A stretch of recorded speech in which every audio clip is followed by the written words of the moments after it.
गोवर्धननाथ पादयुगलम् अय्यङ्गवीरप्रियम् नित्यं श्रीमधुराधिपं सुखकरम् श्रीविठ्ठलेशं मुदा श्रीमद्वारवतीश गोकुलपते श्रीगोकुलेन्द्रं विभुं श्रीमन्मथमोहनं नटवरम् श्रीबालकृष्णं भजे सच्चिदानन्दरूपाय विश्वोत्पत्त्यादिहेतवे तापत्रयविनाशाय श्रीकृष्णाय वयं नमः। भगवान कर्तुम अकर्तुम तथापि कर्तुम समर्थः इति कृष्ण। अर्थात કરવા માટે અને નહીં કરવા માટે છતાં પણ બધું જ કરવા માટે જે સમર્થ છે તે ભગવાન શ્રી કૃષ્ણ છે. આપણે રોજ કથાને સાંભળવા આવીએ છીએ પણ આપણને આગલા દિવસની કથાનો અનુસંધાન હોય છે ખરું? આપણે ગઈકાલે કયું કઈ કથા સાંભળી? શું કથાને મળ્યું ગઈકાલે?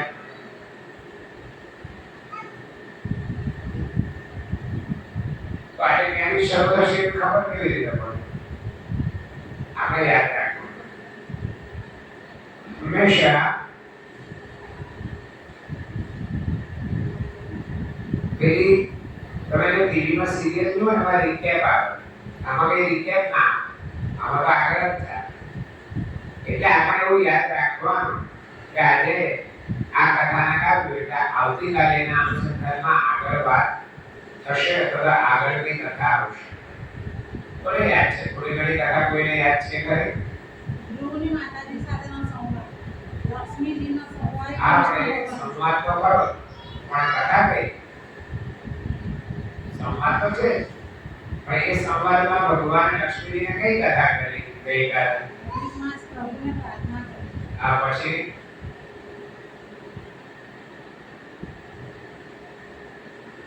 બળદેવજીએ અધિક માસનો અનાદર કર્યો એટલે તેઓ પાણીમાં જ્યારે ગરકાવ થયા અને એમને અલગ અલગ પ્રકારના અનેક દ્રશ્યો સામે આવ્યા અને જ્યારે એકદમ તંદ્રામાંથી બહાર આવ્યા ત્યારે કૃષ્ણ પરમાત્મા સામે મળ્યા અને ત્યારે કૃષ્ણ પરમાત્માએ એમ કહ્યું કે આપણે ક્યારેય પણ આપણી વૈદિક પરંપરા છોડવી જોઈએ નહીં. અને બળદેવજીની સાથે કૃષ્ણ પરમાત્માનો જે સંવાદ થાય છે તે સંવાદ આપણો કથામાં ચાલી રહ્યો છે. હું આવી રીતે રોજ પૂછીશ, તમારી પરીક્ષા કરવા માટે નહીં પણ તમારું ધ્યાન કથામાં રહે અને તમને ખ્યાલ રહે. પેલું કેવું યંત્રવત કે 8 વાગ્યા એટલે આપણે ત્યાં જવાનું. અમુક જણા તો તમારે ત્યાં આ વર્ષે જ બધે વર્ષોથી જગ્યાએ મારી આ કથા ચાલતી હતી કોટીપુરા મિત્રો પર કામનાથ મહાદેવ છે ત્યાં. એટલે હું ત્યાં આગળ કાયમ એવું કહું કે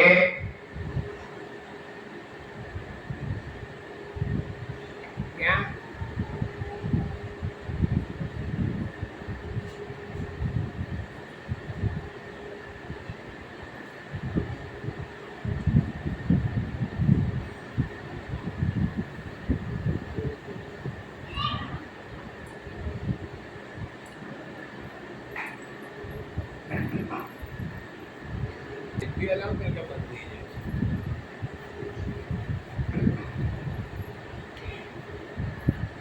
તો એ જગ્યા પર બધા આજુબાજુ રહે એટલે થોડી થોડી વારે મહાદેવના મંદિરમાં ડૂબડું કરે, હજી તો કોઈ નથી આવ્યું એમ કરીને જતા તો એકદમ નજીક રહે. પછી બીજો આવે, હજી તો કોઈ નથી આવ્યું એમ કરીને આમ જતા એટલે હું એમાં કહું કે તમે જે સૌથી પહેલું જોવા આવે એનો કોઈ રીત પણ નહીં, જોયા વગર આવીને બેસવાનું તો બીજું જોવા કે આ એક બેન છે ચાલો હવે આપણે બેસીએ. એવી રીતે માનવ લોકો નહીં લગાડતા, પણ આ માઇક નહીં હોય ને તો બધા ટાઈમ પર આવે. માઇક છે એટલે બધા એમ કે કરાર વિંદે શરૂ થાય ને પછી જઈએ તો હું બેસવું નહીં પડે. આવી બધી માનસિકતા હોય બધા કે આ મંત્રોચ્ચાર શરૂ થાય ને પછી આપણે જઈએ સર્વમાં તો પૂજા થાય એક દિવસમાં, પણ આપણે સવારથી જ એવી ગોઠવણ કરવાની કે બધું જ કામ પોણા આઠે પૂરું થઈ જાય. 15 મિનિટ શાંતિથી પંખા નીચે પવન થાય ને 8 વાગે અહીંયા આવી જઈએ તો કોઈએ કોઈની રાહ જોવી નહીં પડે, મારે તમારી કે તમારે મારી, બરાબર. પણ એની સાથે સતત આપણું ધ્યાન કથામાં એવી રીતે એકત્રિત ધ્યાન એકાગ્ર હોવું જોઈએ કે આપણને આગલા દિવસની કથાનું અનુસંધાન રહે, બરાબર. છેલ્લે ભગવાને બળદેવજીને એમ કહ્યું કે તમે જે રીતે ભગવાનનો અનાદર કર્યો તે પ્રમાણે તમને આ બધી તકલીફો પડી છે, પણ તપ કરવાથી ભગવાન હંમેશા બધાના જ કાર્ય પાર પાડે છે અને તપથી રાજ્ય મેળવી શકાય. તપશ્ચર્યાથી અનેક પ્રકારનું જ્ઞાન પણ પ્રાપ્ત થાય છે. અને જે 5 વર્ષની ઉંમરના ધ્રુવ નામે બાળકનું સાવકી માતા સુરુચિએ પિતાની સમીપ અપમાન કર્યું ત્યારે તે પોતાની માતા સુનિધિ પાસે આવીને બોલ્યા ત્યારે એ તપશ્ચર્યાથી ધ્રુવ મહારાજે ધ્રુવપદ પ્રાપ્ત કર્યું. આ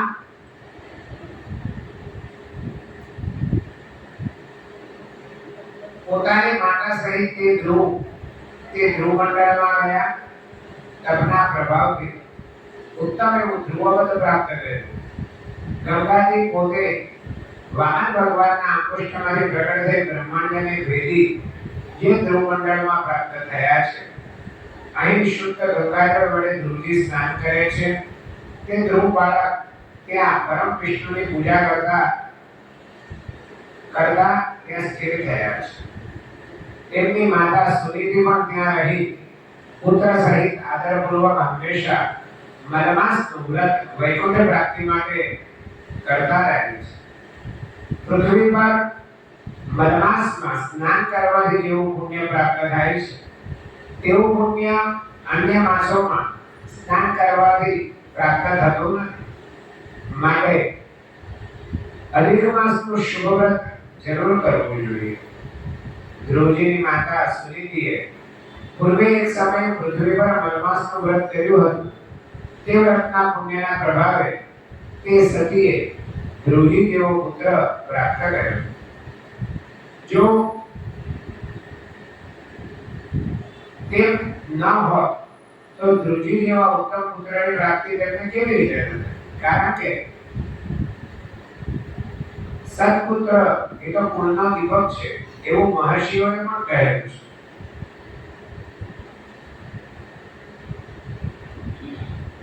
સત્પુત્ર હોય તો પિતૃગણનો ઉદ્ધાર કરે છે, કુળને તારે છે અને જીવતા માતા પિતાને દુઃખોમાંથી મુક્ત કરાવે છે. આ મુજબનો હે મોટાભાઈ બળદેવજી અધિક માસનું આવું મહત્વ છે. માટે લોકો પર ઉપકાર કરવા માટે પ્રયત્નપૂર્વક મલમાસનું વ્રત તમે કરો. તમે તો સાક્ષાત શિષ્યાવતાર છો કે જેમને મસ્તકે પૃથ્વી માતા સ્થિર રહેલી છે. સર્વ દેવોથી વંદન કરાતા સંકર્ષણ તો તમે જ છો. આપણે કેવું ભાઈઓ પૃથ્વી પર ભૂમિનો ભાર દૂર કરવા માટે આવ્યા છીએ.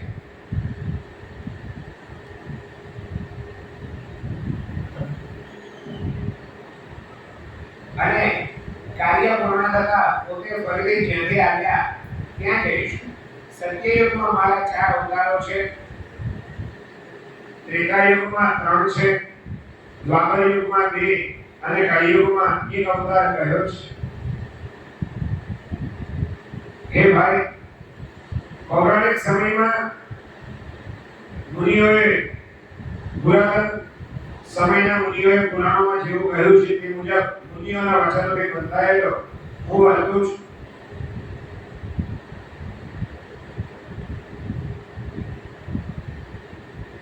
મારો દૈવત બ્રાહ્મણો છે અને મારો પ્રાણ પણ બ્રાહ્મણો છે। જેઓની કૃપાથી આ સગળું ઐશ્વર્ય છે એમાં સંશય રાખવો નહીં।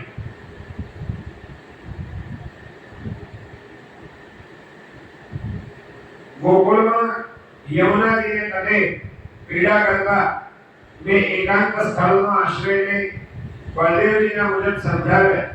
આ મારા ઘરની ગુપ્ત વાત હાલમાં મેં તમને કહી, હવે ફરી બીજું સાંભળવાની શી ઈચ્છા છે તે કહો તો એ વાત પણ હું તમને કહું।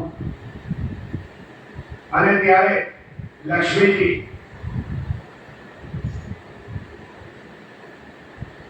ભગવાનને પૂછે છે, ભગવાન પ્રત્યે બોલે છે,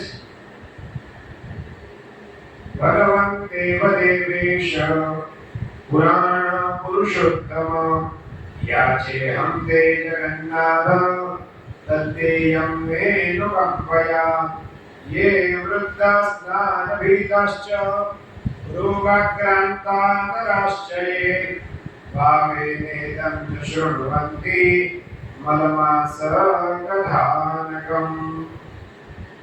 हे भगवान देवना देव, हे पुराण पुरुषोत्तम, हे जगन्नाथ, જે હું તમારી પાસે માંગુ તે તમારે મને મારા પર દયા કરીને આપો। અને ત્યાં લક્ષ્મીજી ભગવાનને પૂછે છે કે જે પુરુષો વૃદ્ધ હોય, સ્નાન કરતા ભય પામતા હોય, રોગોથી પીડાતા હોય અને આ મનમાસનું મહાત્મ્ય શ્રદ્ધાથી શ્રવણ કરતા હોય તેવા મનુષ્યોને સ્નાન કર્યા બરોબરનું ફળ આપો તથા શ્રવણ કરવાથી તેઓનું સ્નાનનું ફળ મળે તેવું આ।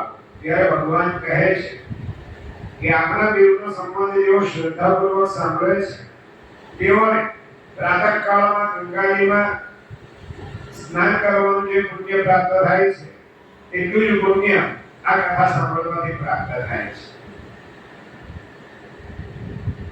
ગંગાજીમાં સ્નાન કરનારો જેવું પુણ્ય પ્રાપ્ત કરે છે તેવું જ પુણ્ય ગદરી ગુણ છોડીને મનુષ્ય આદરપૂર્વક મારું મહાત્મ્ય સાંભળીને એટલું જ પુણ્ય પ્રાપ્ત કરે છે।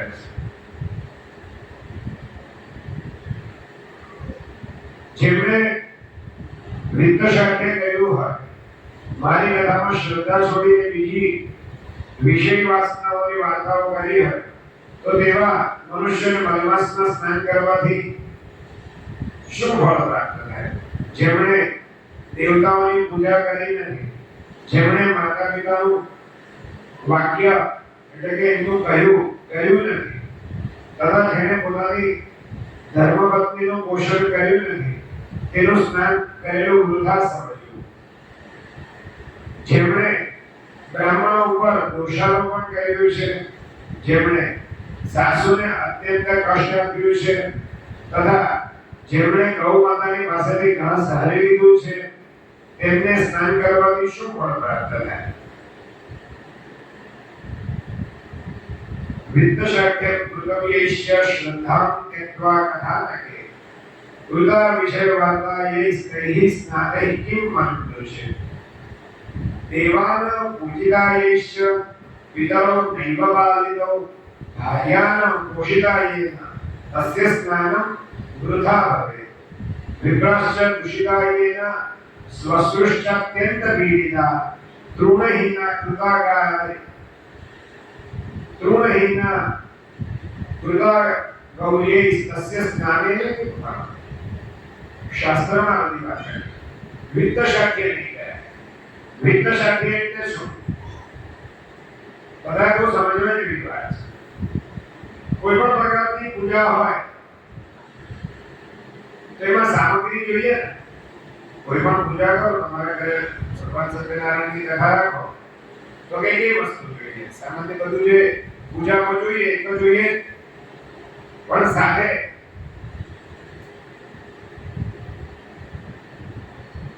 આપણને દરેક વસ્તુ હવે થોડીક સમય બદલાયો છે એટલે આપણે આપણા ઘરે જે આચાર્ય આવવાના હોય, આપણા ગોળ મહારાજ આવવાના હોય, એને કોઈ વાર આપણે કહી દઈએ બધું તમે દેતા હો, બરાબર એટલું કહીએ ને. તો કોઈ વાર એવો અનુભવ થાય કે તમે લાવો એના કરતા ગોળ મહારાજ વધારે સારું લાગે, એવો અનુભવ થાય? કેમ થાય ખબર છે? કોઈ પણ માણસ આ બધાની માનસિકતા છે. વિત્ત શાક્ય એટલે ભગવાન માટે અથવા તો ભગવાનને ચડાવવાની અથવા તો ભગવાનના નિમિત્તે લેવાની વસ્તુ ક્યારેય પણ સસ્તી શોધવી નહીં. આપણે શું સમજીએ અથવા તો શું વિચારીએ કે છેલ્લે તો મહારાજ જ લઈ જવાના છે, છેલ્લે તો મહારાજ જ લઈ જવાના છે. હવે છેલ્લે કોણ લઈ જવાનું છે પછી વિચારો, પહેલા કોણ ધારણ કરવાનું છે વિચારો. પહેલા ભગવાન ધારણ કરવાના છે. એટલે જેમ આપણે આપણા માટે જેવી વસ્તુ ખરીદીએ એ જ ક્વોલિટીની વસ્તુ આપણે ભગવાન માટે લેવી જોઈએ. એમાં તમે કંઈ પણ સસ્તું નબળું આવું બધું કરીએ ને એને વિત્ત શક્તિ કહેવાય. એ પૈસા બચાવવા માટે જે શ્રદ્ધા વાપરીએ, શ્રદ્ધા એટલે લુચ્ચાઈ. તો અમારા બાપજીના અડોલ મહારાજના ફોટા બધા અલગ અલગ હોય ને, એમાં એક ફોટાની નીચે એવું લખેલું હોય કે તમારી કોઈ વાત અવધૂતથી છૂટી નથી, આવું લખેલું હોય. એટલે ગુરુ મહારાજ આપણા આત્મામાં જ બિરાજમાન હોય. તમે ગમે એટલું વિત્ત સાથે કરો, ગમે એટલી લુચ્ચાઈ કરો, અંદર બેઠેલો પરમાત્મા તો તમારું જાણે. આપણે ભગવાન પાસે જઈએ વિત્ત સાઠીયાનો સૌથી જીવતો જાગતો દાખલો. એટલે ભગવાન પાસે આપણે મંદિરમાં જઈએ અને ભગવાનને ત્યાં આગળ આમ થાળી મૂકી હોય ભેટ ધરાવવા માટેની, એટલે એમાં આપણે ભેટ મૂકવાની હોય. પણ હંમેશા ક્યારેય પણ ક્યાંય દાન કરીએ ને, કોઈ પણ પ્રકારનું દાન કરીએ તો એ દાન કેવું હોવું જોઈએ?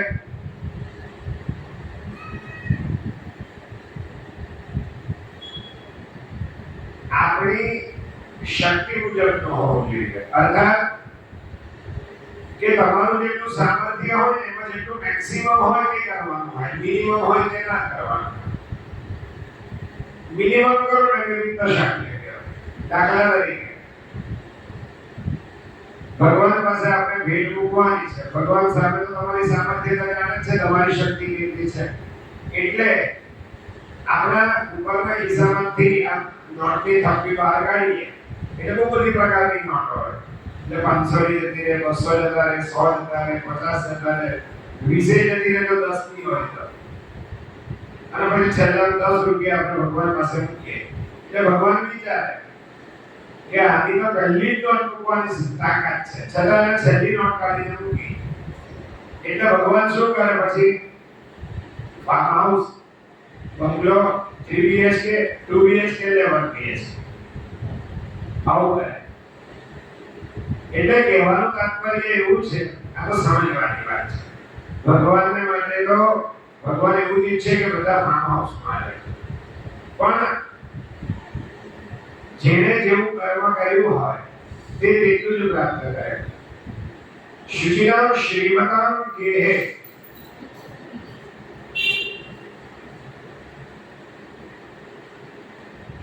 ભગવદ ગીતા એ વાંચવા જેવો ગ્રંથ છે. રોજ એક અધ્યાયમાં શ્રીમદ ભગવદ ગીતા આવશે. ભગવદ ગીતામાં લખ્યું છે શુચિનામ શ્રીમતામ કેહે. શુચિનામ એટલે પવિત્ર, લોકોને ત્યાં, અને શ્રીમતામ એટલે જે શ્રીમંત હોય તેના ઘરે, કેહે એટલે ઘરે. કોનો જન્મ થાય? જેને બહુ પુણ્ય કર્યા હોય, અનેક પ્રકારના સત્કર્મો કર્યા હોય, એના જન્મ બે જગ્યાએ થાય. ક્યાં તો શુચિના બહુ પવિત્ર માતા પિતા હોય એની મુખે એનો જન્મ થાય અથવા તો શ્રીમતામ કે આપણે સૌ જાણીએ છીએ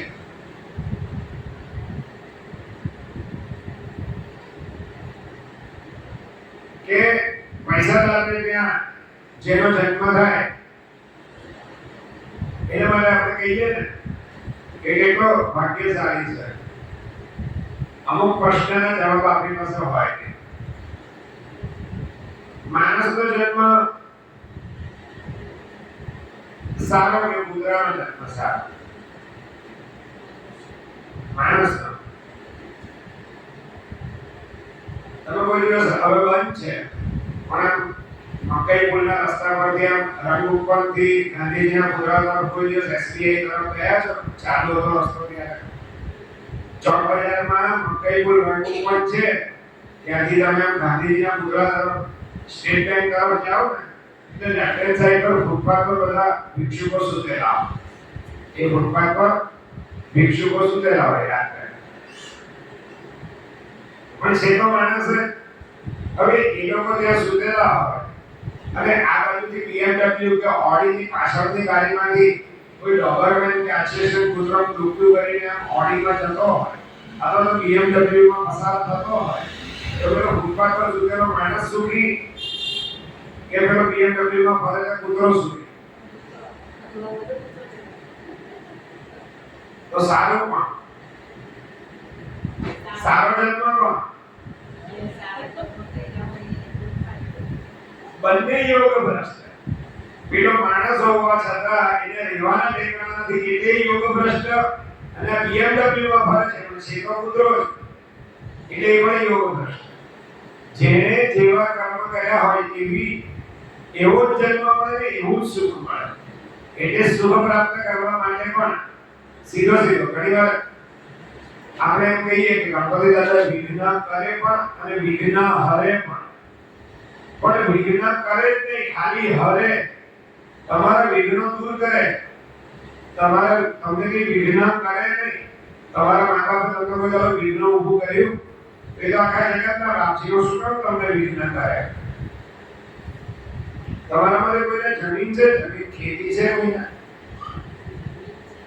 ખેતી ના હોય તો સામાન્ય નિયમ આપણને બધાને ખબર હોય. તમે તમારા બાળને કેરીનો પોટલો વાવો તો એમાંથી પપૈયાનું ઝાડ ઉગે. શું ઉગે? આંબો ઉગે. અને ઘઉં વાવો તો ચોખા ઉગે એવું થાય? નહીં થાય. એટલે તમે દુષ્કર્મ વાવો ને તો દુઃખ જ ઉગે અને સત્કર્મ વાવો તો સુખ ઉગે, આનંદ ઉગે, મજા ઉગે. એ કરવાનું. અને દુષ્કર્મ વાવો એટલે દુઃખ ઉગે, વિઘ્ન ઉગે, તકલીફ ઉગે. એટલે જે ઉગે એ કરવું પડે. એમાં ગણપતિ દાદા શું કરે? શું ના કરે? એટલે હંમેશા તમે જેવું વાવો ને એવું તમને લણવા મળે. કોઈ ભગવાન કોઈને દુઃખ આપતું નથી. એવો નવરો છે કે તમને દુઃખ આપે. દરેક વસ્તુનું અનુસંધાન હોય છે. તમે ભગવાનની આરતી ઉતારો એનાથી શું ફળ મળે? ભગવાનની આરતી ઉતારો. આરતી કોણ ઉતારે? આર્ત. આર્ત એટલે દુખી. જેને સુસંસ્કૃત ગુજરાતીમાં આર્તનાદ કહે તે આર્તનાદ દુખી હોય ને તે આર્તનાદ કહે.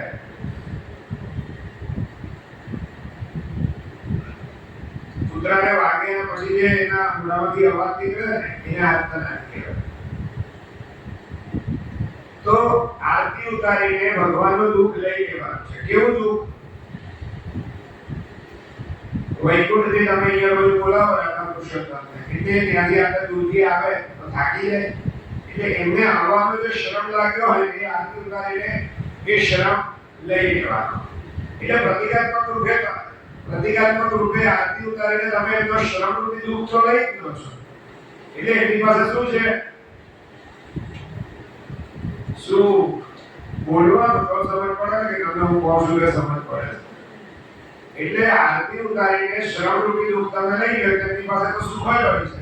એટલે જ્યારે તમે આમ કરો છો ને ત્યારે એક જગતે વિદિતમેન દીયતે વિદ્યમાન અહીં શશક વિષાણ કોપિરસ્મય દદા હંમેશા જગ જાહેર છે જેની પાસે જે વસ્તુ હોય એ જ આપે, નહીં હોય તો ક્યાંથી આપે? એટલે તમે પ્રતિકાત્મક સ્વરૂપે ભગવાન પાસેથી દુઃખ તો પેદા જ નહીં કરશો, એટલે એની પાસે તો તમે માંગવા જાવ છો ત્યારે સુખ જ હોય, એટલે એ તો સુખ જ આપે. ભગવાન ક્યારેય કોઈને દુઃખી કરતો નથી. પણ શ્રીમદ ભાગવતમાં શ્રીમદ ભગવદ ગીતામાં કહ્યું કે યો યથા માં પ્રગત્યંતે, કે જે ભક્ત મને જેવી રીતે ભજે છે હું પણ એને એવી રીતે જ ભજું છું, આવું ભગવદ ગીતામાં લખ્યું છે. હવે તમે વિચાર કરો કે તમે જેવી રીતે ભગવાનને ભજો એવી જ રીતે ભગવાન તમને ભજતો હોય, અથવા તમે જેવી રીતે ભગવાનને બધું અર્પણ કરો એવું જ ભગવાન તમને અર્પણ કરે. અમે લોકો મોટી ચોથ પર બધા કુટુંબીઓ ભેગા થઈ જાય, ભાદરવા મહિનાની ચોથ પર એટલે સવારથી બધી પૂજા ને બધું ચાલે. એમાં અમારો ફેમિલી મોટું છે, એમાં જે મુંબઈ ને જે ભાઈ જો મંદિરમાં બેઠો હોય કોઈ ગમે તેવી નોટ મૂકે તો ના જ પાડી, કોઈ ભગવાનને આવી નોટ જોઈતી જ નથી તો લઈ જાય. અને રામ જાણે લોકોની શું માનસિકતા હોય છે. હું તો 3 મંદિરના ગલ્લા ખોલું છું, અમારા ગામના ગલ્લા પણ ખુલે ત્યાં હું ત્યાં હાજર જ છું. એટલી બધી ગંદી નોટો એમાંથી નીકળે એ આપણને એમ થાય કે ભગવાનને અર્પણ કરવા જ બધા આવી નોટો સાચવી રાખતા હશે. પછી ભગવાનની આરતી ભગવાન પાસે આવી રીતે કથામાં ગયા હોય તો પણ ત્યાં આગળ આપણે પેલી ક્યાંય નહીં ચાલે એવી ટેકો મારેલી ફાટેલી નોટો શોધીને મૂકતા હોય એવું લાગે. એને વિદ્યાશાસ્ત્ર કહેવાય. એ થોડો બિચારો બોલવાનો છે કે મને આવી નોટો નથી ચાલતી. એટલે ભગવાનમાં આરતીમાં મંદિરમાં તમારી પાસે જે સારું હોય ને તે ભગવાનને અર્પણ કરાય. ક્યાંય નહીં ચાલે એવી કોઈ વસ્તુ કે એવા કોઈ રૂપિયાની નોટ ભગવાન સ્વીકારતો નથી. તમે જેવું એને અર્પણ કરો એવું જ તમને અર્પણ કરે, એવું ખાસ યાદ રાખવાનું. યથા દેહે તથા દેવે. મુંબઈમાં પહેલે દિવસે તમારે ત્યાં આવ્યો ને ત્યાં હું સીધો સ્ટેશનથી આવ્યો. એ દિવસે મુંબઈમાં પ્રોગ્રામ ત્યાં પણ એ યથા દેહે તથા દેવે. તમે પૂજા કરો ને ભગવાનની ત્યારે પણ એ નિયમ લાગુ પડે. સાચું કહેજો, આપણે સ્નાન કરતા હોઈએ તો બાથરૂમમાં ઓછીતા ભૂસકા મારવા મળીએ નહીં, તો આપણે ભગવાનને જ્યારે સ્નાન કરાવીએ ત્યારે કેવી રીતે રાખવા જોઈએ? સીધા રાખવા જોઈએ. આપણે તો ભગવાનને સ્નાન કરાવ્યા પછી આમ જોર જોરમાં ઝાંકી નાખીએ, આમ ખંડેરીએ ને પાણી એના પંપા રાખીએ, બરાબર? એટલે એ વખતે પણ ભગવાનને કોઈ પણ વસ્તુ અર્પણ કરતી વખતે પણ તો આવી રીતે વિત્ત શક્ય કરાય. કોઈ પણ ભગવાનને કોઈ પણ વસ્તુ અર્પણ કરીએ તો વિત્ત શક્ય કૃતજ્ઞેશ, એટલે જે વિત્ત શક્ય કરે આપણે અનેક મહિનામાં ઘણી બધી વસ્તુઓ બધી જગ્યાએ પુણ્ય પ્રાપ્ત કરવા માટે જઈએ, નદી કિનારે દાન કરવા જઈએ, નદીમાં નહાવા જઈએ, ત્યાં બેઠેલા કાંઠા ગોરોને આપીએ. એમાં સૌથી ઉત્તમ ક્વોલિટીનું હોય ને તેવું જ અન્નદાન કરાય, તેવું જ સીધું અપાય, એવું ઉત્તમ ક્વોલિટીનું વસ્ત્ર અપાય અને ઉત્તમ ક્વોલિટીની દક્ષિણા અપાય. ભગવાને આપણને આપ્યું હોય એટલું બધું નથી આપ્યું, એમાંથી આંશિક એકદમ થોડું આપણે આપતા હોઈએ છીએ. એમાં પણ જો પછી કરકસર કરીએ તો એ વિત્ત શક્ય કહેવાય. ટૂંકમાં પૂજામાં વિત્ત શક્ય કરાય. તો લખ્યું છે કે વિત્ત શક્ય કૃતજ્ઞેશ્ચ શ્રદ્ધાં ત્યક્ત્વા કથાનકે કૃદા વિષય વાર્તાએ સ્ત્રીસ્નાતે કિમ મન્યતે. કે જે વિત્ત શક્ય કરે તેને ભગવાનની આ અધિક માસની કથા સાંભળવાથી કોઈ ફળ મળતું નથી. મારી કથા છોડીને વિષય વાસનાઓની વાતો કરે તેને પણ મલમાસમાં સ્નાન કરવાથી કોઈ ફળ પ્રાપ્ત થતું નથી. જેમણે દેવોની પૂજા નથી કરી, માતા પિતાનું કહ્યું માન્યું નથી, તથા જેમણે પોતાની ધર્મપત્નીનું પોષણ કર્યું નથી તેનું સ્નાન કરેલું વૃથા સમજ્યું. એટલે આ બધી વાતોની નો સાર એવું છે કે માતા પિતાનું કહેલું અને આમ પણ શાસ્ત્રમાં કહ્યું છે કે દેવી પુત્રસ્ય પુત્રતા અર્થાત જીવનો વાક્ય કરણ જીવનો વાક્ય કરણ ગયાયમ એટલે ત્રણ રીતે પુત્રની પુત્રતા સિદ્ધ થાય છે ત્રણ રીતે એક તો માતા પિતા જીવતા હોય અને પોતે જીવતા હોય બંને જીવિત હોય ત્યારે માતા પિતાનું કહેલું કરતા હોય એ એક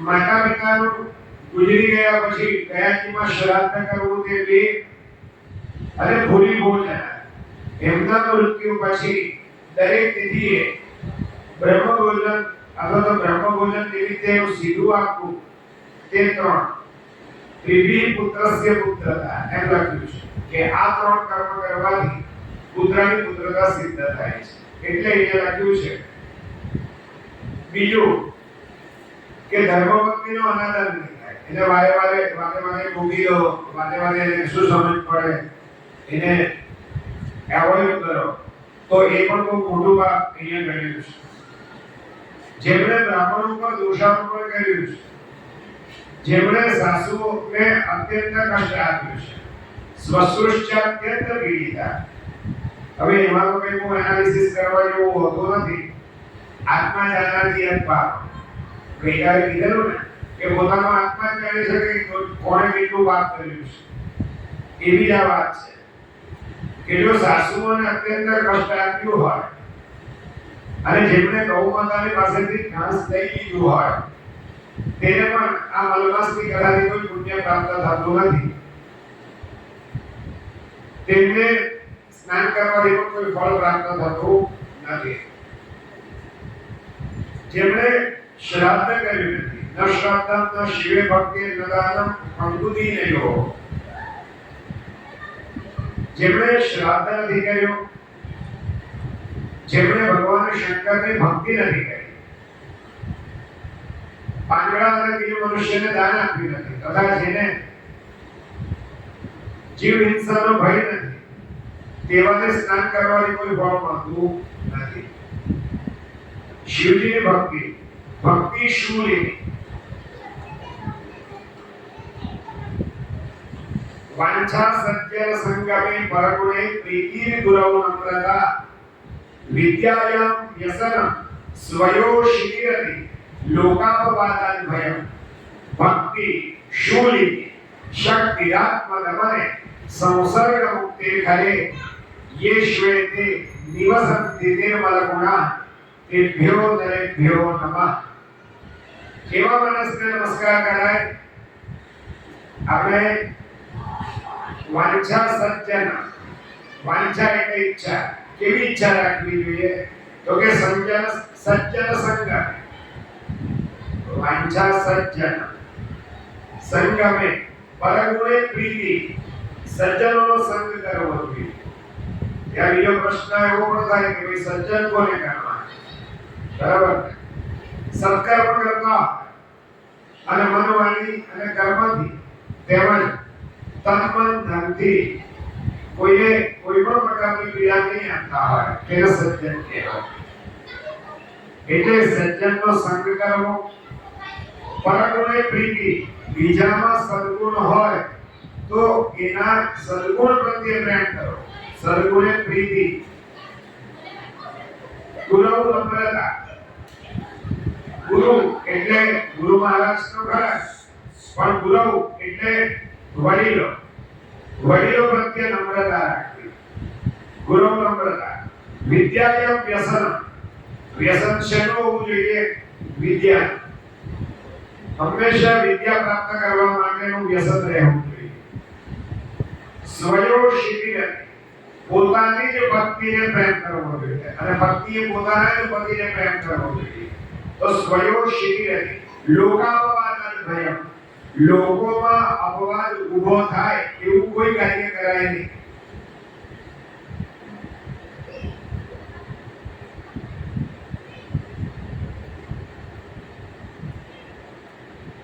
લોકોના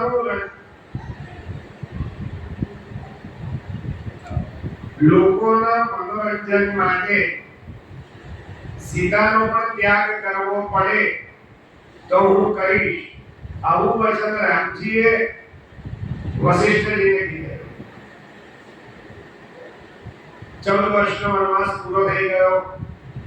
અયોધ્યાનું રાજ્ય રામજીએ સંભાળ્યું અને ત્યાર પછી ત્રણેય માતાઓને લઈને જ્યારે રામજી અષ્ટાવક્ર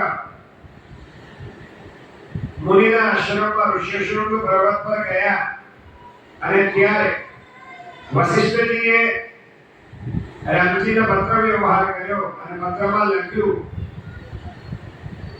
કે તમે સરસ રીતે રાજ્યનું સંચાલન કરતા જ હશો અને મારે કઈ વિશેષ તમને સલાહ આપવાની થતી નથી, પણ લોકોમાં અપવાદ ઊભો થાય એવું કોઈ કાર્ય આપે કરવાનું થતું નથી.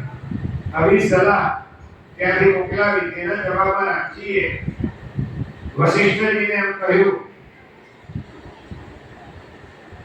કે લોકોના મનોરંજન માટે હું બધું જ કરીશ, પણ લોકોમાં અપવાદ ઊભો થાય એવો કોઈ પ્રસંગ આવે તો હું સીતાનો પણ ત્યાગ કરતા અચકઈશ નહીં. અને એ વચન જે આપેલું તેના જ આધારે જ્યારે અપવાદ ઊભો થયો ત્યારે રામજીએ સીતાનો ત્યાગ કર્યો. એ લોકાપવાદ ભય.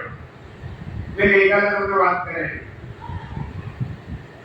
કે જીવનમાં કરવા જેવું કામ એકાદ વાર નહીં થાય ને તો એનો અફસોસ બહુ લાંબો નહીં থাকে, પણ નહીં કરવા જેવું કામ જીવનમાં એકાદ વાર થઈ જાય ને એનો અફસોસ આજીવન રહે કે આ મારે નહોતું કરવાનું નથી.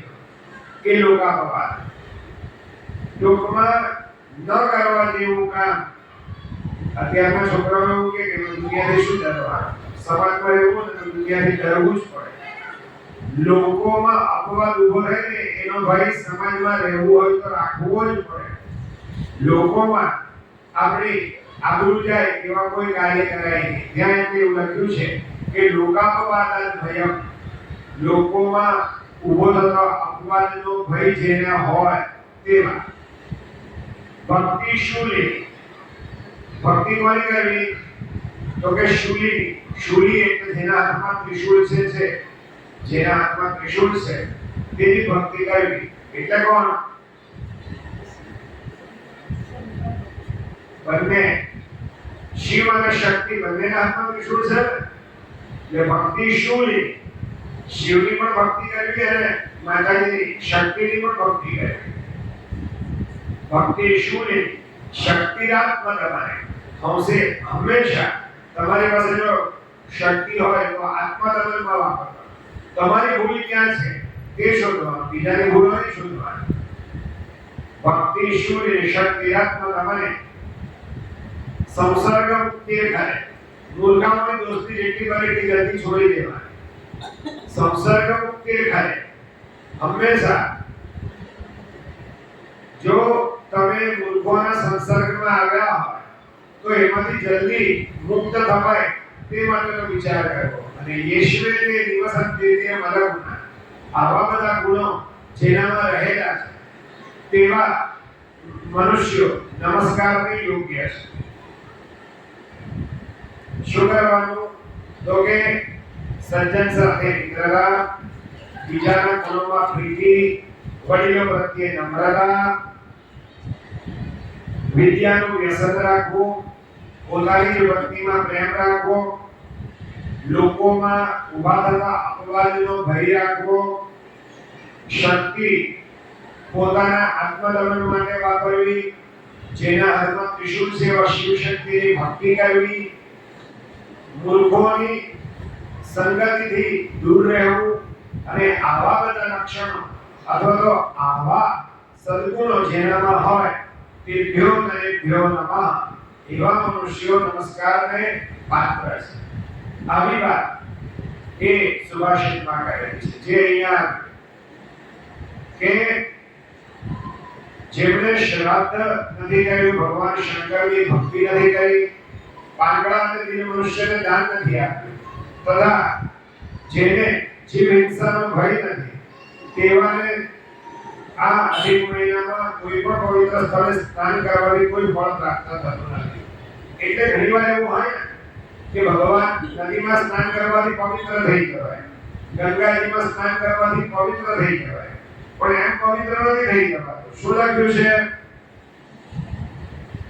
કે નમામિ ગંગે તવ પાદ પંકજમ સુરાસુરૈર્મન દિવ્ય રૂપમ ભુક્તિમ ચ મુક્તિમ ચ દદાસि નિત્યમ ભાવાનુસારેણ સદા નરાયણ. તમારો જેવો ભાવ હોય તેવી તમને મુક્તિ ગંગાજીમાં સ્નાન કરવાથી પ્રાપ્ત થાય છે. અર્થાત કે તમે તમારા મનમાં અનેક પ્રકારના પાપો ભરેલા હોય અને પછી તમે ગંગાજીમાં સ્નાન કરો તો એ ગંગાજી તમને પવિત્ર કરતા નથી. ખૂબ સુંદર એક સુભાષિત છે કે સતતમ નિગમેષુ શૃણવતા. સતત મેં વેદોમાં એવું સાંભળ્યું છે કે વરદત્વમ ભગિકાનો પાવન, કે હે વરદાન આપનાર તમે પાપીઓને પવિત્ર કરો જ છો અને મને પણ કોઈ વિશ્વાસ ધ્યા મયા પીધો કે મને સતત આ વચનમાં વિશ્વાસ છે કે તમે પાપીઓને પવિત્ર કરો જ છો એટલે હું રોજ એક પાપ કરીશ. તો આવી તૈયારી તમે ભગવાનને ભજો કે ગંગાજીમાં સ્નાન કરો ને તો એ ભગવાન તમને પાપમાંથી મુક્ત નથી કરતા. પણ જ્યારે તમે ભગવાનને પ્રાર્થના કરો છો ત્યારે તમારા મનમાં એ પાપમાંથી મુક્ત થવા માટે અને હવે પછી આવું પાપ ક્યારેય નહીં કરીશ એની માનસિક તૈયારી હોય તેવા મનુષ્યોને ગંગાજી શુદ્ધ કરે છે. તમારે રોજ ગંગાજીમાં સ્નાન કરવું ને રોજ પાપ કરવું તો એ ક્યારેય પણ પવિત્ર થતા નથી. એટલે જેને આ શ્રાદ્ધ નહીં કરતા હોય ભગવાન શંકરની, એટલે આમાં છે ને દરેકની અંદર એકદમ તમને સમજ પડે એવી, એના ભાઈઓને સમજ પડે એવી વાત એવી છે કે આ દરેક વાતમાં અધિક માસમાં કથા સાંભળવાથી પવિત્ર થવાય, પણ અહીંયા પેલું ટીએક્સી કરીને ખુદડી પાડેલી નથી. તમે કન્ડિશન એપ્લાય કે તમે આવું કરો તો કથા સાંભળવાથી ફળ મળે. શું કરવું પડે તો કે શ્રાદ્ધ કરવું પડે, ભગવાન શંકરની પૂજા કરવી પડે, પાંગડા નદી મનુષ્યને દાન આપવું પડે, વિત્ત શક્તિ નહીં કરાય, સાસુને હેરાન નહીં કરાય, તમારે બ્રાહ્મણો પર દોષારોપણ નહીં કરાય, જીવ હિંસા નહીં કરાય, તો તમને આ કથા સાંભળો તો પુણ્ય પ્રાપ્ત થાય. એની સાથે આપણી કન્ડિશનો એપ્લાય છે. અને આગળ વિષ્ણુ ભગવાન લક્ષ્મીજીને એમ કહે છે કે હે દેવી, પુરાણોની કથા જેઓ શુદ્રના મુખેથી સાંભળે છે તેવા મનુષ્યને કદી પણ સ્નાનનું ફળ મળતું નથી. આ બહુ મહત્વની વાત છે. નાની નાની વાતો છે ને. શુદ્રવક્રાચ શૃણવંતિ પુરાણસ્ય કથાનકં તેષાં સ્નાનફલં દેવી ભવેન્નૈવ કદાચ. બ્રાહ્મણ સિવાય કોઈના પણ મોઢેથી કોઈ પણ કથા સાંભળો એ ફળદાયક નથી. આજે ઠેર ઠેર કોઈ પણ માણસ વ્યાસપીઠ પર બેસી જાય છે અને ભાગવત કથા અને રામાયણ કરવા માંડે છે, પણ હંમેશા તમે જેને વ્યાસ તરીકે જેની નિમણૂક કરો, જેના ઉપર તમારી પસંદગીનો કળશ ઢોળો, એ બ્રાહ્મણ છે કે નહીં એવું ખાસ ચેક કરવું જોઈએ. જે તે વર્ણના કોઈ પણ સરસ બોલતા હોય તો તમે એને લઈ આવો એવું નથી. બધા 10 જાતના સોની હોય પણ તમે તમારું સોનું કોને આપો? જેની પર વિશ્વાસ હોય જે સોની પર એને જ આપો. એવું આ કામ છે કે તમને ચોક્કસ ખાતરી હોય ને કે આ બ્રાહ્મણ છે એની પાસે જ કોઈ પણ સત્કાર્ય કરાવાય. મેં ગઈકાલે પણ કીધેલું કે તમે ગાયત્રી હવન તો ના જ કરાવાય, કારણ કે ગાયત્રી હવન કરવા માટે જે ગાયત્રી પરિવારમાંથી આવે છે ને એમાંથી એક બ્રાહ્મણ નથી હોતા. એટલે ચેતી જજો. તમે જે પણ ગાયત્રી હવન ગાયત્રી પરિવારમાંથી કોઈને પણ બોલાવીને કરો એમાં કોઈ બ્રાહ્મણ હોતું નથી. અને પછી યજ્ઞ પૂરો થાય અને પછી તમે કોને પગે લાગો? બ્રાહ્મણને પગે લાગો કે ઇતર કોમ ના? એ બધા ઇતર કોમના હોય એટલે ત્યાં નમસ્કાર નહીં કરાય. આગળ કહ્યું કે બ્રાહ્મણો મૂર્ખા હોય છતાં પણ સર્વ મનુષ્યોને નમવા યોગ્ય છે. મૂર્ખા અભિ નમસ્યાઃ સ્યુર બ્રાહ્મણ સર્વદેહિના અભિશાસ્ત્ર પ્રવક્તાઓ નમત્ય બ્રાહ્મણે કરે. શાસ્ત્રોનું પ્રવચન કરનારા બ્રાહ્મણ સિવાય ન હોય તો તે વંદન કરવાને યોગ્ય નથી. અભિશાસ્ત્ર પ્રવક્તાઓ નમત્ય બ્રાહ્મણે કરા. સારામાં સારું વક્તવ્ય આપનારા પણ જો બ્રાહ્મણ નહીં હોય તો એ નમસ્કારને યોગ્ય નથી એમ લખ્યું. આગળ કહ્યું કે પ્રથમ બ્રહ્મચારી થવાય, ત્યારબાદ ગૃહસ્થ થવાય. ગૃહસ્થાશ્રમનો અનુભવ મેળવી વૈખાનસ એટલે કે વાનપ્રસ્થ શ્રમી થવાય અને ત્યાર પછી જે સંન્યાસી થાય તે બધા જ મનુષ્યોનું વંદન કરવા યોગ્ય હોય છે. અને એ માટે લખ્યું છે ધન્યો ગૃહસ્થાશ્રમ. આપણો ગૃહસ્થાશ્રમ છે ને એ સૌથી ધન્ય છે. સૌથી શ્રેષ્ઠ કોઈ આશ્રમ હોય ચારમાંથી તો એ ગૃહસ્થાશ્રમ છે. કેમ એવું? તો કે ગૃહસ્થાશ્રમને બાકીના ત્રણ આશ્રમોનો તમે અનુભવ મેળવી શકો પણ બીજા કોઈ પણ આશ્રમમાં રહીને ગૃહસ્થાશ્રમનો અનુભવ નહીં મેળવાય. એ કે પેપરના પાને ચડી જવાય. તમે બ્રહ્મચર્ય આશ્રમમાં હોય તો ગૃહસ્થાશ્રમનો અનુભવ નહીં કરાય. સંન્યાસી બન્યા હોય તો પણ ગૃહસ્થાશ્રમનો અનુભવ નહીં કરાય. પણ ગૃહસ્થાશ્રમમાં રહીને તમે બ્રહ્મચર્ય આશ્રમનું પાલન કરી શકો, સંન્યાસ આશ્રમનું પાલન કરી શકો, વાનપ્રસ્થાશ્રમનું પાલન કરી શકો. જેવું તમારો મનોનિગ્રહ હોય, મનોનિગ્રહ એટલે તમારા મનમાં સંયમ હોય તેવા આશ્રમનો તમે અનુભવ કરી શકો. એટલે કહ્યું કે બ્રહ્મચર્ય આશ્રમ, ગૃહસ્થાશ્રમ, વાનપ્રસ્થાશ્રમ ને અંતે જેમણે સંન્યાસ પ્રાપ્ત કર્યો અને એ ત્યાર પછી સંન્યાસી થવાનું છે. સંન્યાસી બધા થઈ જાય છે ને એના બધું કરીને પછી સંન્યાસ લેવાનો. એ પહેલા બધા સંન્યાસ લઈ જાય ને એ ખોટું.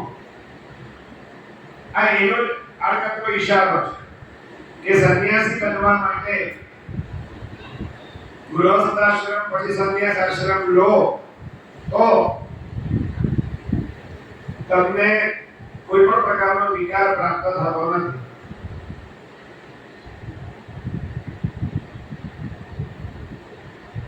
આગળ ભગવાને કહ્યું કે બ્રાહ્મણ સિવાય સંન્યાસનો અધિકાર બીજાને નથી. જેમના આ બધા વિષયો એવા છે કે એમાં આખો કલાક દોઢ કલાક જતો રહે. આપણે જે ભાગવત સંન્યાસી થઈ જાય છે એવી રીતે સંન્યાસી ના થાય. સંન્યાસી થવાનો અધિકાર ફક્ત બ્રાહ્મણને જ છે. જેમના હૃદયમાં હું રહેલો છું અને મારા ચરણમાંથી પ્રગટ થયેલું ગંગાજળ જેમના સ્નાનનું જળ છે તેવા વિપ્રને વેદનો અધિકાર છે. તે વંદન કરવા યોગ્ય હોય તેમાં સંશય નથી. જેઓ નિર્મળ જળમાં હંમેશા સ્નાન કરી સંસારના બંધનોનો નાશ કરનાર, મારું ધ્યાન કરી ભક્તિથી સૂર્ય ભગવાનની સ્તુતિ કરી પવિત્ર મનથી ગૃહપૂર્ણ કાંસ્યપાત્રનું દાન કરીને મારી પવિત્ર કથા સાંભળે છે તેમને અંત સમયે ગરુડ ઉપર બેસીને આવીને હું આ સંસારમાંથી મુક્ત કરું છું. આ અધિક માસની કથાની સાથે સાથે અનેક પ્રકારના પુણ્યનો ઉલ્લેખ કથામાં છે. કાંસ્યપાત્રનું દાન કરવું, જળાશયમાં સ્નાન કરવું, ત્યાર ઉપરાંત ભગવાને કહ્યું કે જે દરરોજ ગુરુત્વપૂર્ણ કાંસ્યપાત્રનું દાન આપે છે તેને તે દાન આપવાથી શું ફળ મળે છે તે વિશેનો એક જુદો ઇતિહાસ પણ છે. ગુરુત્વ એટલે ઘી ભરીને કાંસ્યપાત્રનું દાન કરવાથી શું ફળ મળે તેની વાર્તા, તેની કથા ભગવાન કહે છે કે માલવા દેશમાં ઉજ્જૈની નામનું મોટું નગર હતું. તેમાં રાજ્ય તરફનો કર મહેસૂલ લેનાર ધર્મવલ્લભ નામનો રાજા તે નિયમિત આહાર વિહાર કરનારો, પ્રજાનું પાલન કરવામાં તત્પર, ધર્મરાજાની જેમ ન્યાય આપનારો, બૃહસ્પતિ સર્ગ બુદ્ધિમાન, સમુદ્ર જેવો ગંભીર, એવો સર્વગુણ સંપન્ન, ધર્મવલ્લભ નંદ રાજા તેની પ્રજા ભગવાનની આજ્ઞાની જેમ તેની આજ્ઞાનું ઉલ્લંઘન નહીં કરે તેવી પ્રજામાં ખૂબ જ કયા કરી હતી. જેના નગરમાં વર્ણાશ્રમ ધર્મ હંમેશા વૃદ્ધિ પામતો હતો. ક્ષિપ્રા નદીના તરંગવાળા કમળ વડે પવિત્ર થયેલા સુંદર તે નગરમાં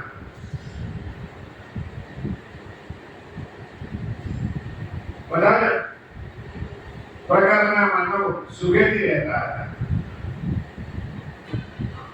તે ઉજ્જૈની નગરીમાં એક વણિકના ઘરમાં નોકરી કરનારો કોઈ એક પ્રિયગર નામનો પ્રજા વિનાનો મનુષ્ય પોતાની પત્ની સાથે રહેતો હતો. હંમેશા પોતાના શિલ્પનું કાર્ય કરનારો તે ધર્મકર્મથી રહિત હતો. તેના ઘરમાં ગૃહકાર્યમાં તત્પર એવા પ્રિયંકર નામની તેની સ્ત્રી મંજુ ભાષિણી પણ રહેતી હતી. એ પ્રિયંકરની સ્ત્રીનું નામ મંજુ ભાષિણી. મંજુ ભાષિણીનો અર્થ એવો થાય કે મધુર બોલનારી અને ખપ પૂરતું જ બોલવા વાળી. એ ઘરનું સઘળું કાર્ય સ્ત્રીના હાથે થાય. હર હંમેશ પ્રિયંકર સઘળા કાર્યો કરતો હતો. ઉદર પોષણ માટે તે દેવ જણા ત્યાં રહેતા. બીજું કઈ કાર્ય હતું નહીં. તે દેવ દ્રવ્ય વિનાના પરાધીન સુખથી રહિત હતા. તે વેપારી હતો, તે પણ અતિશય ક્રૂર. થોડે ખર્ચે તે દેવનું રક્ષણ કરતો હતો. આ મુજબ ચાલતા કેટલાક વર્ષો ગયા બાદ પુરુષોત્તમ માસ આવ્યો. 30 મહિના 16 દિવસ 4 ઘડિકા જેટલો સમય બીજી વાર પુરુષોત્તમ માસ આટલો સમય પસાર થાય ત્યારે બીજો પુરુષોત્તમ માસ પ્રાપ્ત થાય છે. બાળકો, સ્ત્રીઓ અને વડીલો સહિત નગરવાસી બધા જ મનુષ્યો આનંદ વડે તે ક્ષિપ્રા નદીના તટ પર સ્નાન દાન વિધિ કરવા માટે તત્પર થયા. સ્નાન કરી પાછા ભરેલા લોકોને જોઈ પ્રિયંકરની પત્ની મંજુ ભાષિણી હતી. તે હાસ્યપૂર્વક બોલી કે હે નગરવાસી લોકો, આ શરીર પર સુંદર વસ્ત્રો પહેરી હાથમાં દ્રવ્ય ગંધ પુષ્પથી ભરેલા પાત્રો લઈ તમે બધા ઉતાવળા થઈને ક્યાં જાઓ છો? મને કહો તો ખરા. અને ત્યારે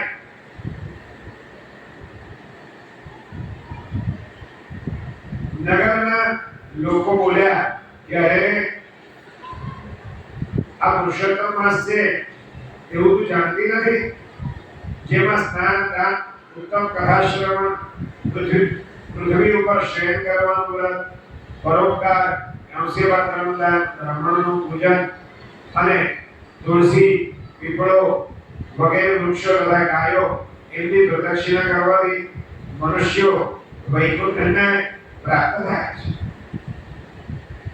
અને અનેક પ્રકારનું પુણ્ય પ્રાપ્ત કરવા માટેનો એવો પુરુષોત્તમ માસ છે.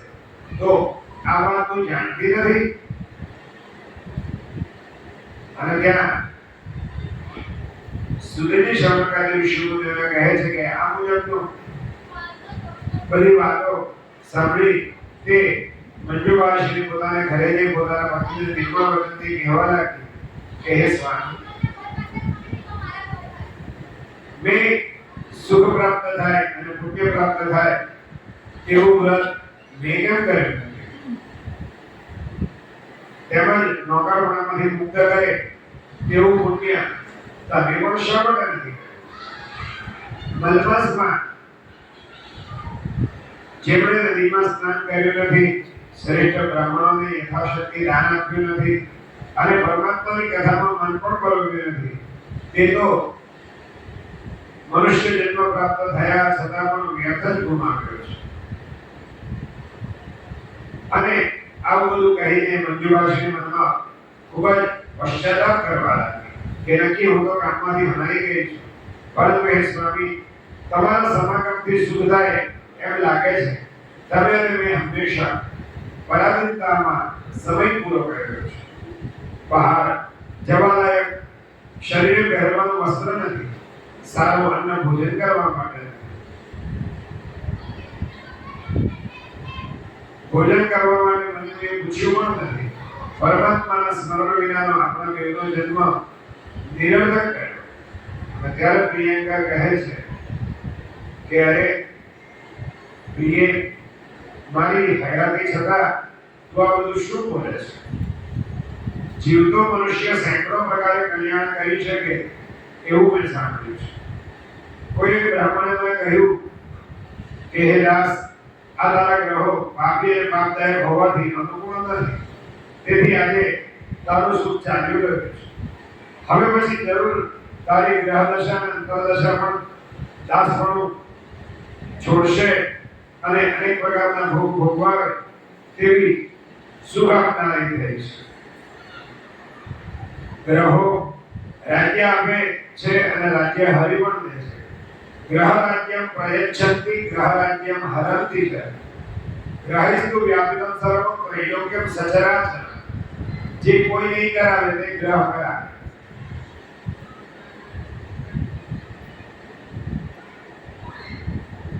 ગ્રહો રાજ્ય આપે પણ છે અને રાજ્ય હરી પણ દે છે. બંગાળમાં હરાઈ ગયું એટલે ગ્રહો રાજ્ય આપે પણ ખરા અને રાજ્ય હરી પણ દે. અને ગ્રહિસ્તુ વ્યાપિતં સર્વં. ગ્રહોથી જ આ સ્થાવર જંગમ જગત વ્યાપ્ત છે અને ત્રૈલોક્યમ સચરાચર. આ સમગ્ર જગત ગ્રહોથી વ્યાપ્ત છે. એટલે નવેલો ગ્રહની કૃપા પ્રાપ્ત હોવી એ પણ મનુષ્ય સત્કર્મથી પ્રાપ્ત કરી શકે છે. અને આગળ પ્રિયંકર મંજુભાષીને કહે છે કે બદલે તે જે કંઈ પણ કહ્યું ને બધું હું પણ સમજુ છું, પણ શું કરું? નિર્ધન મનુષ્યનો મનોભાવ ઉત્પન્ન થાય છે અને લઈ પામે છે. નિર્ધન મનુષ્યને મનમાં ઘણા બધા સપના હોય, પણ એ ઉભા થાય અને શમી જાય. સ્થાવર જંગમ સર્વનું જગત દ્રવ્યને આધીન છે. પુરુષ શરીરના મનુષ્યને પણ દ્રવ્યના યોગે અતુલનીય રૂપ પ્રાપ્ત થાય છે એમ કહેવાય છે. દ્રવ્ય વડે હીન કુળનો મનુષ્ય પણ કુળમાં મોટો ગણાય છે. ધનવાન મનુષ્યો રાજાને માન્ય થાય છે. જો આપણા દેવના શેરડી વણી એવા ધનના યોગે કેવા શ્રેષ્ઠને માન્ય થયા છે. તે દ્રવ્યો પુણ્યો ગયા હોય તો તે વડે મેળવાય છે. દ્રવ્ય વિના પુણ્ય કર્મ થઈ શકતું નથી. આ પ્રમાણે પણ એક ભવિષ્યવિદ્તાએ એકવાર મને કહ્યું, જીવનમાં જેટલું પણ ઉત્તમ વસ્તુ પ્રાપ્ત કરવી હોય ને એના માટે સત્કર્મ કરવા એ ખૂબ જરૂરી છે.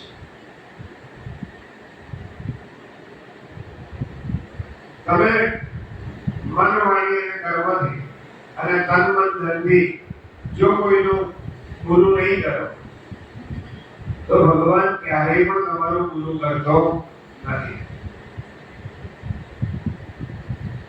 કોઈ મારું ગુરુ કરે એ એનું કર્મ, પણ હું કોઈનું ગુરુ નહીં કરું એ મારો ધર્મ.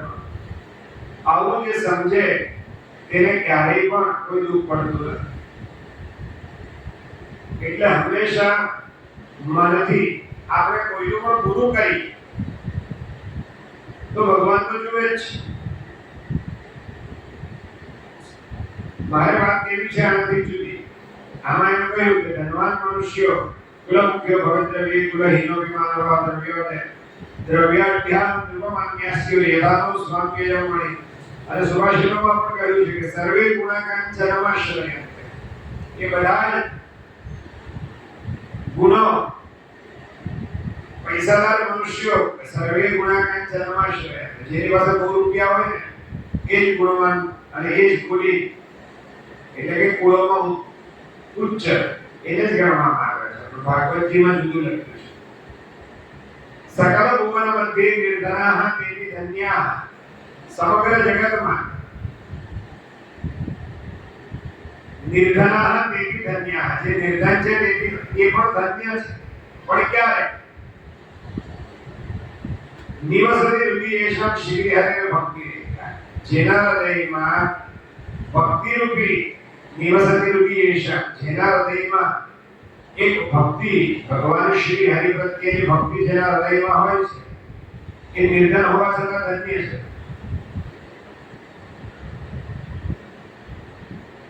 હરિરમણીચ લોકમ સર્વથા વિહાય, જેના હૃદયમાં ભક્તિ નિવાસ કરે છે એના માટે શું થાય? તો કે હરિરમણીચ લોકમ,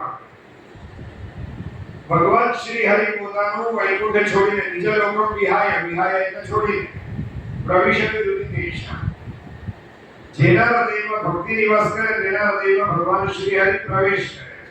પ્રવિશતિ હૃદયેશમ ભક્તિ સૂત્રો બનતા, જેનું હૃદય ભક્તિ રૂપી સૂત્રથી પરોવાયેલું હોય તેના હૃદયમાં ભગવાન પ્રવેશ કરે છે. એટલે નિર્ધન હોવું એ પણ સુખમય છે જો તમારામાં ભક્તિ છે તો. આગળ પ્રિયંકા મંજુવાસીને કહે છે કે પુણ્ય વડે રોગ હરાય છે, ગ્રહ પીડા પણ પુણ્યથી છૂટે છે, પુણ્યથી લક્ષ્મી પ્રાપ્ત કરાય છે. આ ઉપરથી એમ સમજવું કે પુણ્ય છે તો જ જય અને વિજય છે. આ મુજબ તે દેવની વાત કરતા કરતા આખી રાત પ્રહાર સમાન કરી ગઈ અને નવા અશ્વને બાંધવા માટે વણી શેઠે પ્રિયંકાને આજ્ઞા આપી. ત્યારે પ્રિયંકા દાસ તે મંજુભાષીને છોડી ઘોડાને બાંધવા માટે અશ્વશાળામાં પોતે ગયો. એટલે ત્યારે નવો ખીલો દાટવા માટે પ્રયાસ કર્યો ત્યારે જમીનમાંથી નાનું સરખું એક કાંસાનું પાત્ર નીકળ્યું, એટલે કે કાંસાની વાડકી જેવું નીકળ્યું. તેને ભગવાનની પ્રસન્નતા માટે બ્રાહ્મણને દાન આપવા માટે સાચવી રાખ્યું. શેઠાણીએ પ્રભાત સમયે મંજુભાષીને બોલાવી મંજુભાષી વસ્ત્ર પ્રક્ષાલન કરવા માટે ગઈ ત્યારે તેને માર્ગમાં પડેલો તાંબાનો એક ઢબુ એટલે કે પૈસો મળી આવ્યો. બ્રાહ્મણનું વચન અસત્ય નહીં હોય એમ વિચારી તે ઢબુ મંજુભાષીને પ્રેમથી પોતાના સ્વામીના હાથમાં અર્પણ કર્યો અને પતિએ પ્રિયંકાએ હર્ષથી નમસ્તે મળ્યું હતું તે સ્ત્રીને બતાવ્યું. ઢબુ અને કાંસ્યપાત્ર ભેગા કરી તે બંને બેઠા. તે દંપતીએ મનમાં વિચાર કર્યો કે શું કરીએ, સ્વલ્પ ધન્ય ખાતર શેઠનો દ્રોહ શા માટે કરવો?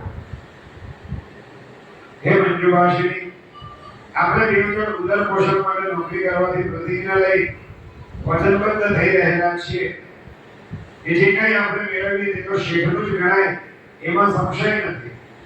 માટે આ બે એટલે કે ઢબુ અને કાંસ્યપાત્ર લઈ શેઠની પાસે જઈએ તેથી સત્યપ્રિય તે પરમાત્મા પણ પ્રસન્ન થાય. સત્ય વડે પૃથ્વી ધારણ કરાયેલી છે. સત્યનું એટલું બધું મહત્વ છે. સત્યની વ્યાખ્યા વાંચવી હોય, અમારી કોઈ વાંચવાનો શોખ કરો રાખજો. મોબાઈલમાંથી બધું નહીં મળે, વાંચવાથી બધું મળે. વાંચવાનું રાખવું એટલે મારે જે કેવું છે તમે વાંચતા હોય તો જ કહેવાય.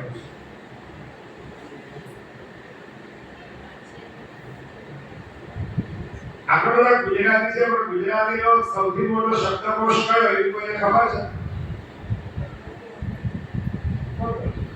વાહ! ભગવદ ગોમંડલમાં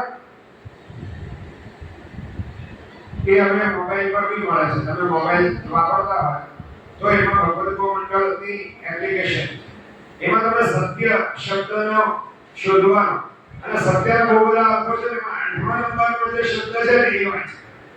7મો કે 8મો જે અર્થ છે તે 8 પાના ભરીને સત્યની વ્યાખ્યા છે. 8 પાના ભરી અને એમાં સત્યને 8 પ્રકારનું બતાવ્યું છે.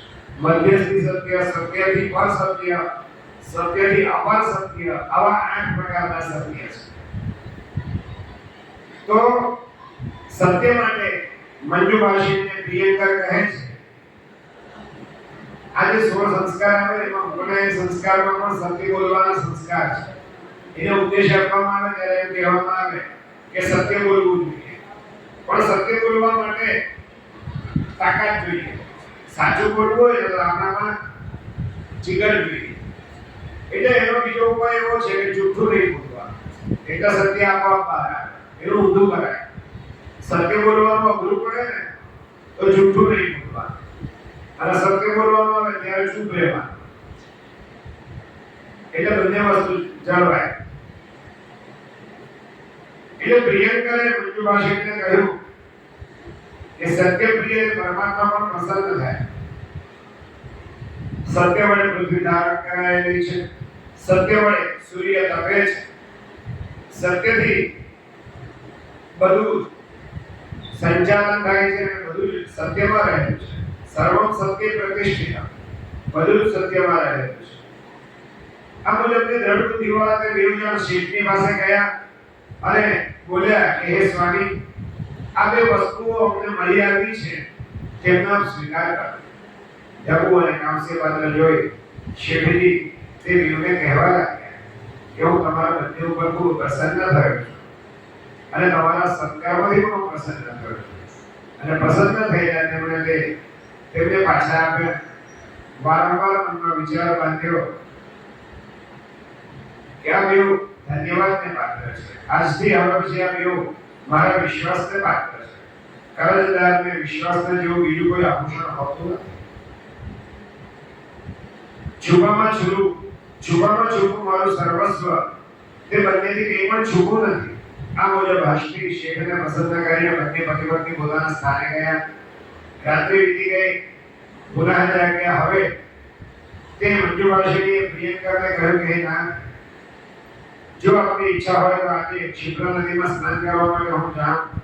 મન, વાણી, શરીર અને કર્મો વડે હંમેશા સ્વામી સ્ત્રીઓને પૂજવા યોગ્ય છે. પરાયાને ત્યાં નોકર તરીકે હું છું. પરાધીન છું. શું કર્યું? સ્નાન માત્રથી શી રીતે સંપૂર્ણ ફળ મળે? હંમેશા માછલાઓ સ્નાનમાં તત્પર છે, પણ તે કંઈ પણ સમજતા નથી. તેથી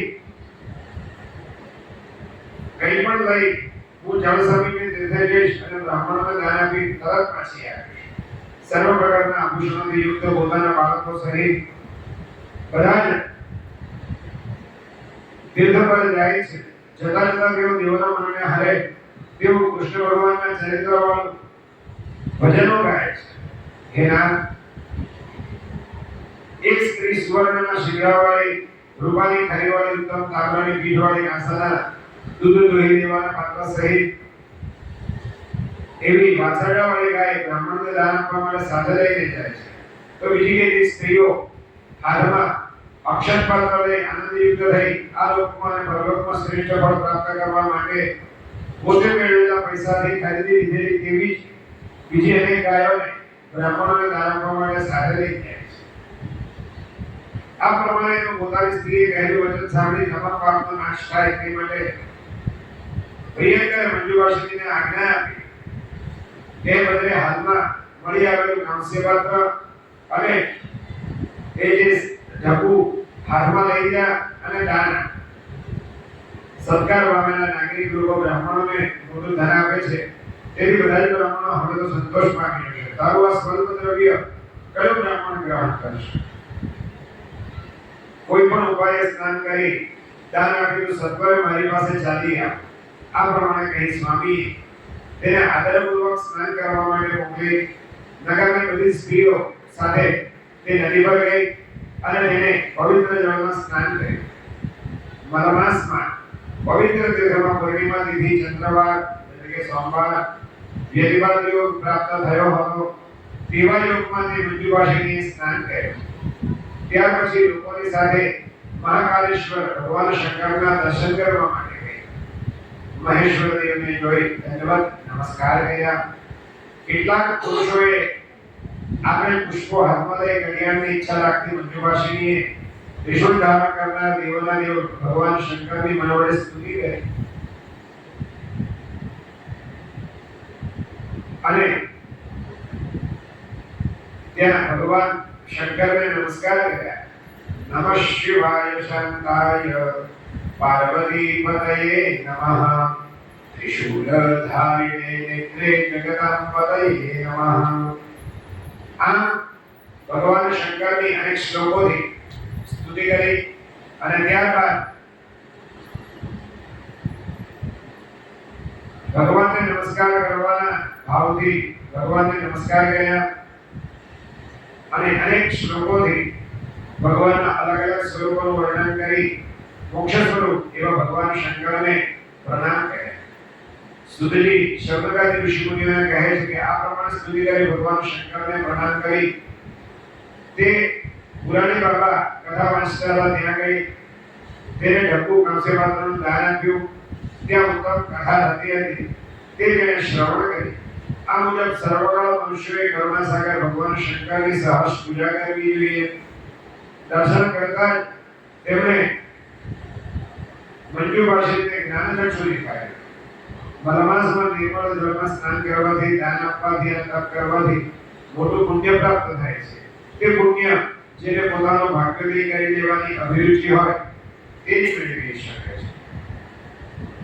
પુરાણી બુવાની કહેલી કથા સાંભળીને મંજુ ભાષિની પોતાના ઘરે ગઈ. દીવો પ્રગટ કર્યો, તેને વિધિપૂર્વક પુરુષોત્તમ ભગવાનનું પૂજન કર્યું. હવે બ્રાહ્મણ ભોજન માટે કંઈ પણ દ્રવ્ય પાસે ન હતું.